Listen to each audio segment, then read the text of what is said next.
بسم الله الرحمن الرحيم. حياكم الله أصدقائي المشاهدين، وربنا لا تؤاخذنا بما فعله السفهاء منا. أيها المشاهدون الكرام والرياضيين أينما كنتم، حياكم الله من جديد. وطبعا قلنا لكم بأن منتخبنا اليمني سيكون متأهلا رسميا، ولكن ما حدث. وطبعا حبينا أن نطلع بهذا الفيديو ونتحدث بأن المدرب بصراحة يعني أنه قام متعمدا بوضع منتخبنا في ال7 نقاط. طبعا كنا متوقعين بأن يكون المنتخب في الصدارة ب9 نقاط، ويكون منافسا قويا للمنتخبات المتبقية التي ستتأهل إلى كأس آسيا 2025 في السعودية.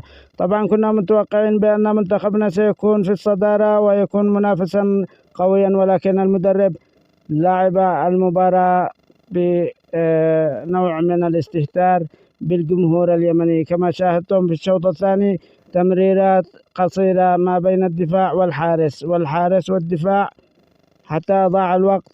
ويبدو بأنه تعمد هذا الموضوع، وكان هنالك حديث من وراء الكواليس، ولا نعلم هل قاموا بدفع للمدرب أموال أو مجرد يعني كما يقال احترام للخصم. ولكن نقول للمدرب ليس احترام للخصم على حساب الجمهور.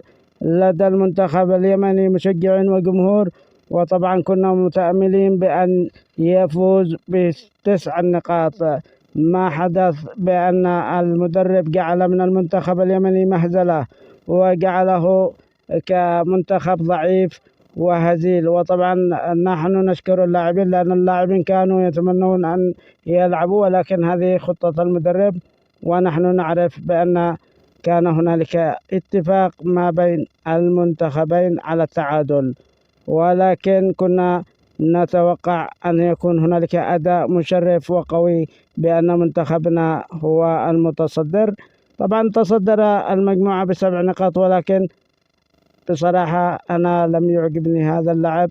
وطبعا كان الشوط الثاني ممل للغاية، وكما شاهد الجميع بأن المباراة كانت مملة، ولم نشاهد طول حياتنا مباراة بهذا الشكل إلا مع هذا المدرب الذي نطالب من الاتحاد اليمني أن يعزله ويأتي بمدرب آخر. يبدو بأن هذا المدرب قد يكون هنالك في المباراة القادمة نوع من المغالطة والبيع والشراء. طبعا إذا كان هنالك احترام للخصم كما قلنا، لا يكون على حساب الجمهور. الجمهور يريد منتخب قوي، ويريد أداء قوي، ويريد أهداف. أما تلعب مباراة تمريرات قصيرة وكأنك فائز 10 أهداف، فهذا لا يكون إلا للضعفاء وضعفاء النفوس.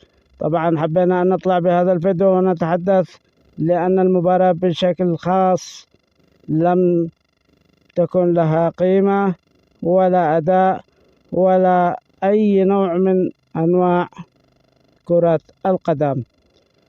أيها المشاهدون الكرام، طبعا هذا ما حبيت أن أتحدث به.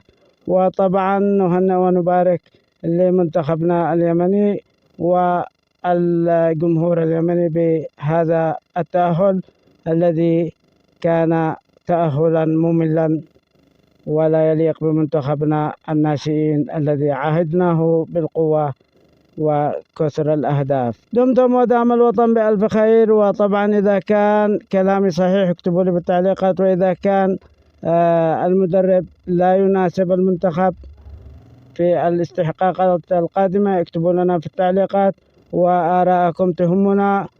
كنت معكم أنا عصام عقيل، وانتظروني في مباراة واستحقاقات قادمة. إلى اللقاء.